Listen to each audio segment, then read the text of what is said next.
मित्रों नमस्कार। Ayodhya study point के ऑनलाइन प्लेटफॉर्म पे आपका हार्दिक स्वागत है। आशा करते हैं कि आप स्वस्थ होंगे, मस्त होंगे और अपने अपने कार्यों में व्यस्त होंगे। तो मित्रों, इससे पहले वाली क्लास में आपने देखा था, भाषा पढ़ा था हिंदी तथा अन्य भारतीय भाषाएं, हिंदी तथा अन्य भारतीय भाषाएं, जो कि यूपी पुलिस का पहला सिलेबस का पहला प्रकरण था, उसको हमने पढ़ लिया था।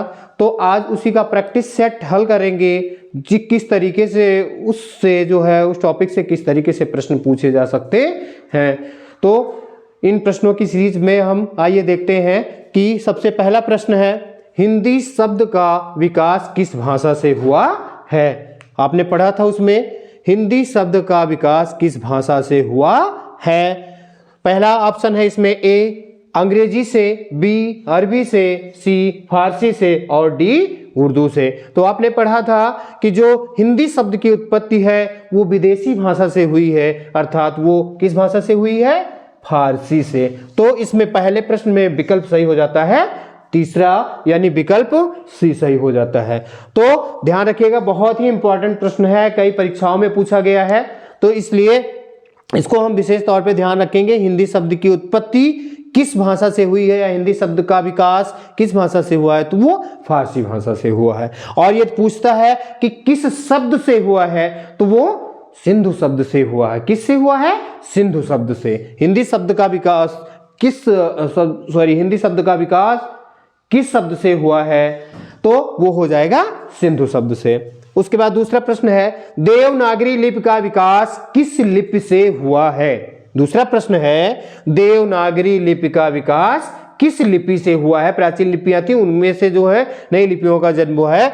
तो उसमें जो है ऑप्शन है, पहला ऑप्शन है, दूसरे प्रश्न का पहला ऑप्शन है खरोष्टी से, खरोष्टी लिपि से, रोमन लिपि से, गुरुमुखी लिपि से और ब्राह्मी लिपि से।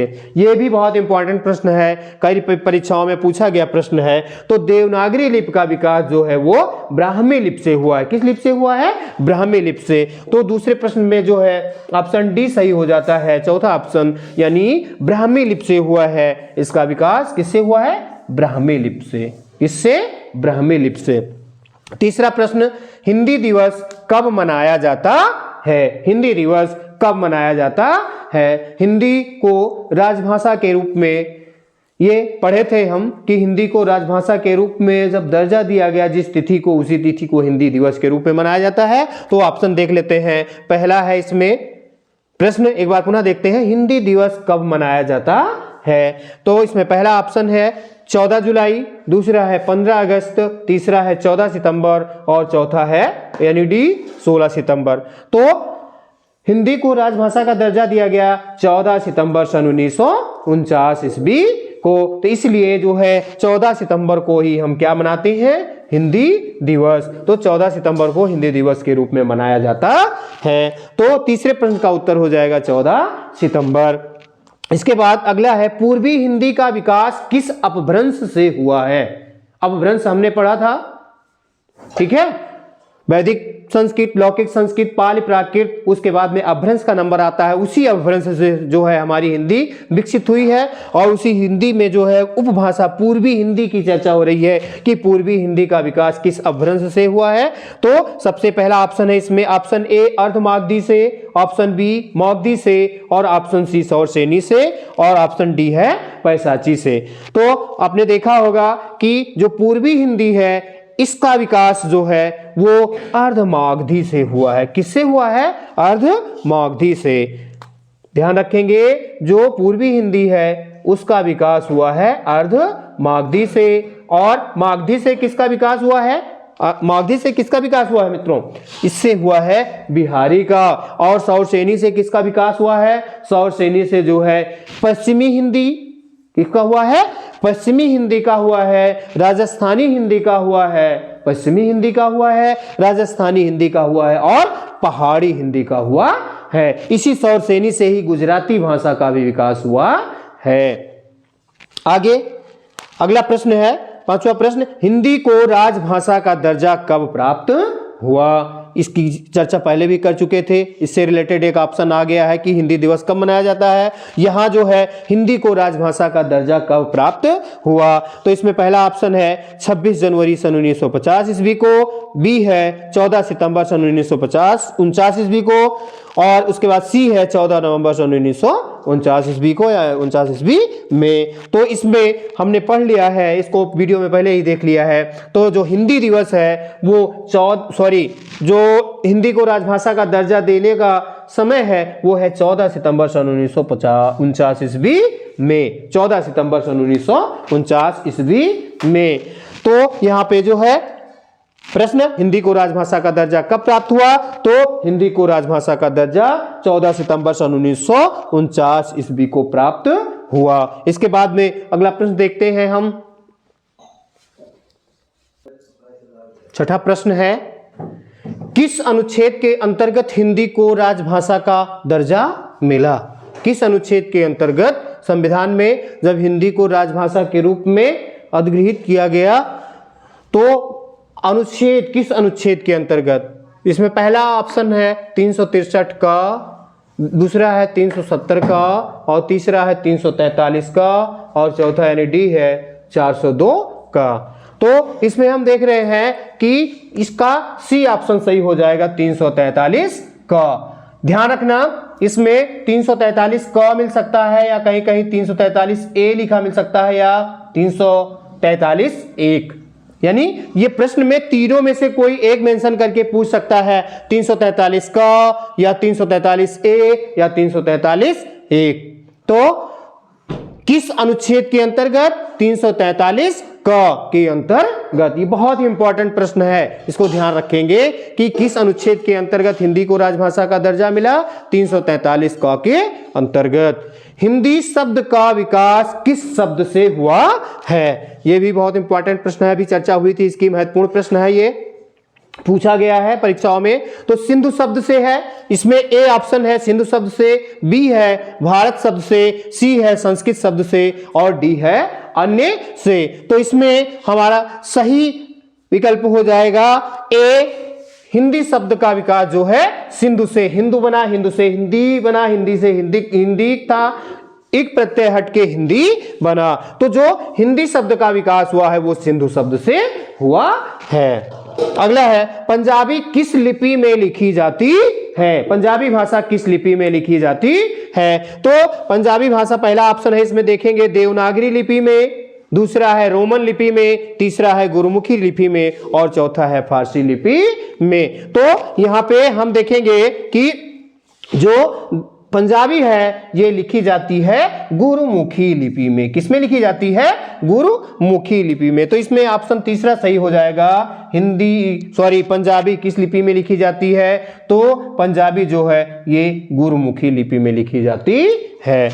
देवनागरी लिपि में हिंदी, संस्कृत और मराठी। देवनागरी लिपि में क्या क्या लिखी जाती है, हिंदी, संस्कृत और मराठी। और उसके बाद में जो रोमन में लिखी जाती है क्या, अंग्रेजी। रोमन में लिखी जाती है अंग्रेजी, और फारसी लिपि में अपना उर्दू लिखा जाता है। तो ये ध्यान रखेंगे, देवनागरी में हिंदी, संस्कृत और मराठी लिखी जाती है। रोमन अंग्रेजी लिखी जाती है, और गुरुमुखी में अपना हो गया पंजाबी। नौवां प्रश्न अगला आ जाता है, पूर्वी हिंदी की बोली इनमें से कौन सी नहीं है। पूर्वी हिंदी हमने जो है उपभाषा पढ़ा था, उसमें जो है पूर्वी हिंदी, पश्चिमी हिंदी, राजस्थानी हिंदी, पहाड़ी हिंदी और जो है बिहारी हिंदी, ये 5 हमने पढ़ा था। तो उन्हीं 5 में से एक है पूर्वी हिंदी। क्या है, पूर्वी हिंदी। तो पूर्वी हिंदी के अंतर्गत कौन सी बोली नहीं आती है, ध्यान रखेंगे। नहीं को विशेष तौर पे ध्यान रखेंगे, प्रश्न में दे देता है नहीं को छिपा करके बीच में, ऐसे मतलब लिखा तो रहता है लेकिन हम लोग ध्यान नहीं देते हैं, नहीं और है में जो है प्रश्न गलत हो जाता है। तो इसलिए विशेष ध्यान रखेंगे, नहीं है तो विशेष तौर पे देखेंगे। तो यहां पूर्वी हिंदी की बोली इनमें से कौन सी है। अब देखेंगे हमें पूर्वी में क्या क्या है भैया। पूर्वी में है अवधी हमारी है, तो ये होगा नहीं। बघेली, भोजपुरी अब ये देखेंगे भोजपुरी तो भैया अवधी में, पूर्वी हिंदी में है नहीं, सॉरी पूर्वी हिंदी में ये भोजपुरी है नहीं, अवधी है, बघेली है और छत्तीसगढ़ी है। ये भोजपुरी जो है किस भाषा की है, किस उपभाषा की बोली है? ये भोजपुरी जो है बिहारी की है। किसकी है ये बिहारी की है। और तीनों किसकी है? पूर्वी हिंदी की। तो ऑप्शन इसमें कौन सा सही हो जाएगा? भोजपुरी। ऑप्शन इसमें सही हो जाएगा भोजपुरी। अगर पूर्वी हिंदी तो पूर्वी। अगला प्रश्न आ जाता है, पश्चिमी हिंदी की बोली कौन सी है? निम्नलिखित में पश्चिमी हिंदी की बोली कौन सी है? पूर्वी में हमने देख लिया था। अब यहाँ पे प्रश्न बन रहा है कि पश्चिमी हिंदी की बोली कौन सी है। तो यहाँ ऑप्शन ये है गढ़वाली, ये है नहीं, कुमाऊनी ये है नहीं, और जयपुरी ये है नहीं। तो यहाँ पे ऑप्शन हो जाता है मेरा सही कौन सा? कन्नौजी। देखिए पश्चिमी हिंदी में क्या क्या आ जाता है? क्या क्या आ जाता है? खड़ी बोली। क्या आ जाता है? खड़ी बोली। उसके बाद में हरियाणवी। क्या आ जाता है? हरियाणवी। खड़ी बोली का दूसरा नाम आपने देखा है, खड़ी बोली का दूसरा नाम क्या है? खड़ी बोली का दूसरा नाम है कौरवी। और हरियाणवी का दूसरा नाम क्या है? बांगरू। इसको क्या कहा जाता है? बांगरू कहा जाता है। इसको ध्यान रखेंगे, कभी कभी ये पूछ सकता है। कन्नौजी है ही है। उसके बाद में क्या है? बुंदेली। क्या है? बुंदेली। और क्या है? दक्षिणी। क्या है? दक्षिणी। और क्या है? ब्रज भाषा। क्या है? ब्रज भाषा। तो ये हमें पूरा स्पष्ट है कि छा हो गई, तब हमारा प्रश्न गलत नहीं होगा। पश्चिमी हिंदी की बोली कौन कौन सी है? तो ये 6 हैं हमारी। खड़ी बोली को कौरवी कहा जाता है, हरियाणवी, कन्नौजी, बुंदेली, दक्षिणी और ब्रज भाषा। ये 6 बोलियां हैं किसके अंतर्गत? पश्चिमी हिंदी के अंतर्गत। पूर्वी में हमने देख लिया था इसके पहले वाले प्रश्न में अवधी, बघेली और छत्तीसगढ़ी। और अब अगला प्रश्न देखते हैं, मूल संविधान में कितनी भाषाएं थी?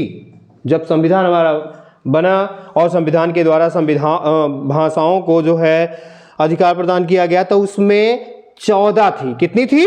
पहला ऑप्शन इसमें ए 13 है, बी 14 है, सी 15 है और डी 16 है। तो इसमें ऑप्शन बी सही हो जाता है। कितनी मूल भाषाएं थी? 14। कितनी? 14। सन 1967 में 15 को दिया गया। उसके बाद में जो है सिंधी को, उसके बाद में 1992 में 3 अन्य भाषाओं को मिलाया गया, 18 हो गए। उसके बाद जो 2003 में 4 अन्य भाषाओं को मिला दिया गया। तो मूल संविधान में कितनी भाषाएं थी?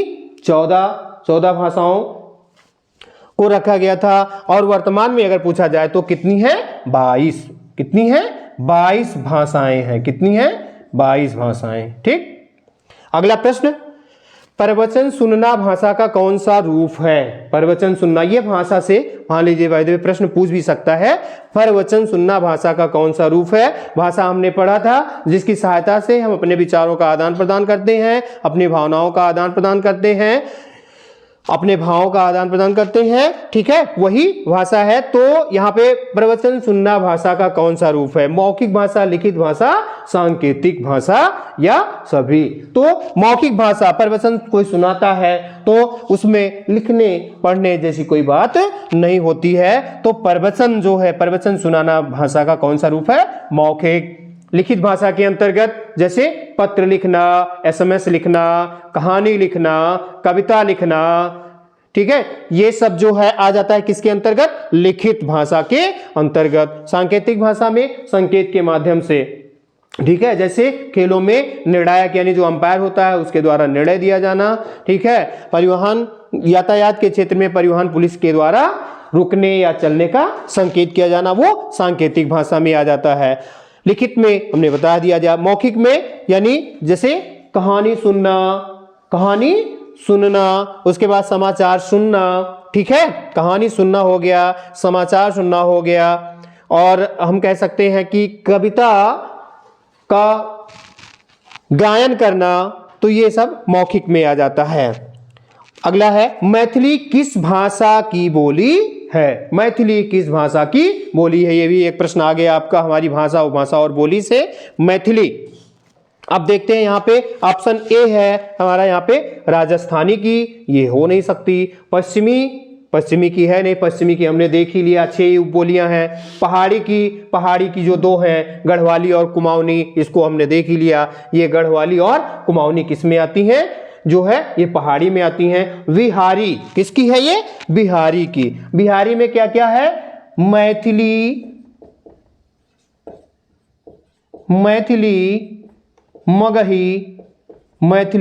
मगही और भोजपुरी, ये 3 बोलियां हैं किसकी, बिहारी हिंदी की हैं। बिहारी हिंदी उपभाषा की बोली है मैथिली, मगही और भोजपुरी। और पहाड़ी में क्या आपका आ जा रहा है, गढ़वाली और कुमाऊनी, ये जो है 2 भाषाएं आ जा रही हैं पहाड़ी में, और बिहारी में मैथिली, मगही और भोजपुरी। पश्चिमी का हमने आप लोगों ने देख ही लिया। यहाँ पे है खड़ी बोली, हरियाणवी, कन्नौजी, बुंदेली, दक्षिणी और ब्रजभाषा। राजस्थानी में आपने जयपुरी, राजस्थानी में क्या क्या है, जयपुरी, मालवी और मारवाड़ी, ये जो है राजस्थानी हिंदी की उपभाषाएं आ जाती हैं। और तो यहाँ पे मैथिली की चर्चा हो रही थी, तो मैथिली जो है बिहारी हिंदी की, बिहारी हिंदी यानी बिहारी उपभाषा की बोली जो है मैथिली, मगही और भोजपुरी है। अब आगे देखते हैं अगला प्रश्न देखते हैं। निम्न में से कौन सी भाषा देवनागरी लिपि में नहीं लिखी जाती है। निम्न में से कौन सी भाषा देवनागरी लिपि में नहीं लिखी जाती है। तो लिपि का एक प्रश्न मैंने और भी देखा था।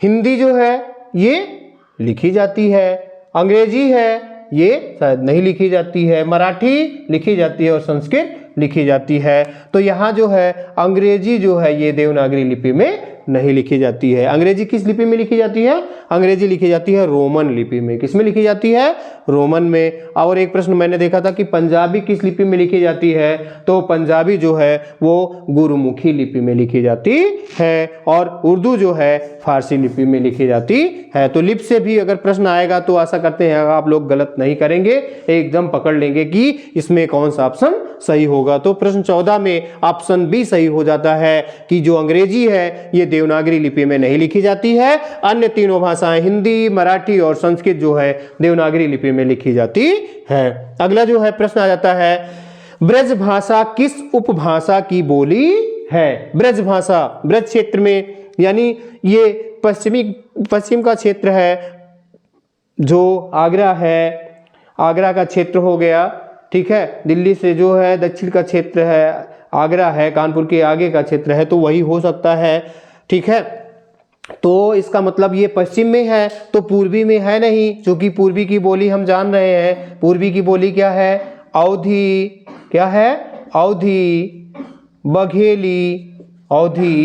बघेली और छत्तीसगढ़ी। इसको एक प्रश्न में अभी और भी देखा था हमने, ठीक है। इसलिए बार बार कराया जा रहा कि ये आपका प्रश्न गलत ना हो। पश्चिमी हिंदी में आपने देख ही लिया कि पश्चिमी हिंदी में कौन कौन सी बोलियां हैं। अभी कंफर्म हो जाएगा कि ये कौन सी ब्रज भाषा है, किस उपभाषा की बोली है। तो पश्चिमी में आपने क्या देखा कि खड़ी बोली, क्या देखा, खड़ी बोली ये आ रही है, और उसके बाद में क्या है, हरियाणवी है, और उसके बाद में बुंदेली है, और कन्नौजी है, क्या है, कन्नौजी है, और दक्षिणी है, क्या है, दक्षिणी है। उसके बाद में बच रही है ये ब्रजभाषा, यानी ये किसके अंतर्गत आ जाती है ब्रजभाषा, ये पश्चिमी हिंदी के अंतर्गत आ जाती है। और यहाँ पे आपने ही देख लिया कि मैथिली, क्या,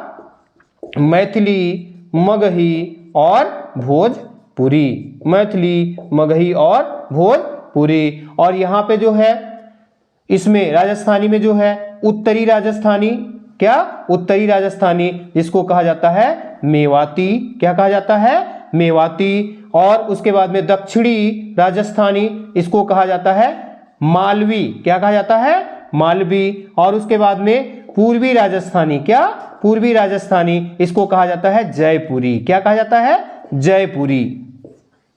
जयपुरी बोली कहा जाता है। और उसके बाद में पश्चिमी राजस्थानी, ये जो है पश्चिमी राजस्थानी, ये हो जाती है मारवाड़ी, क्या हो जाती है, मारवाड़ी। तो कभी भी इस तरीके से प्रश्न पूछा जाए तो ध्यान रखेंगे कि उत्तरी राजस्थानी का दूसरा नाम मेवाती है, दक्षिणी राजस्थानी का दूसरा नाम मालवी है और पूर्वी राजस्थानी का जयपुरी है और पश्चिमी राजस्थानी को मारवाड़ी हिंदी कहा जाता है। तो राजस्थानी उपभाषा की ये 4 बोलियां हैं, बिहारी की ये 3 हैं और पश्चिमी हिंदी की खड़ी बोली हरियाणवी, बुंदेली, कन्नौजी और दक्षिणी तथा ब्रजभाषा ये 6 बोलियां हैं और पूर्वी हिंदी अवधी, बघेली और छत्तीसगढ़ी है। आशा करते हैं कि इसमें हिंदी टॉपिक क्या था, पहला हिंदी तथा अन्य भारतीय भाषाएं, इससे रिलेटेड जितने भी प्रश्न पूछे जा सकते हैं लगभग सभी को कवर किया गया है। अब जो भी इस टॉपिक से प्रश्न पूछा जाएगा वो अवश्य ही परीक्षा में मिल जाएगा। तो मित्रों आशा करते हैं कि आपको ये जो है प्रैक्टिस सेट अच्छा लगा होगा, तो प्लीज इनको अपने मित्रों में शेयर करें, उनसे सब्सक्राइब करवाएं और लाइक भी करें, जिससे कि हमें मोटिवेशन मिले और हम आपकी और अधिक बेहतर तैयारी करा सकें। धन्यवाद।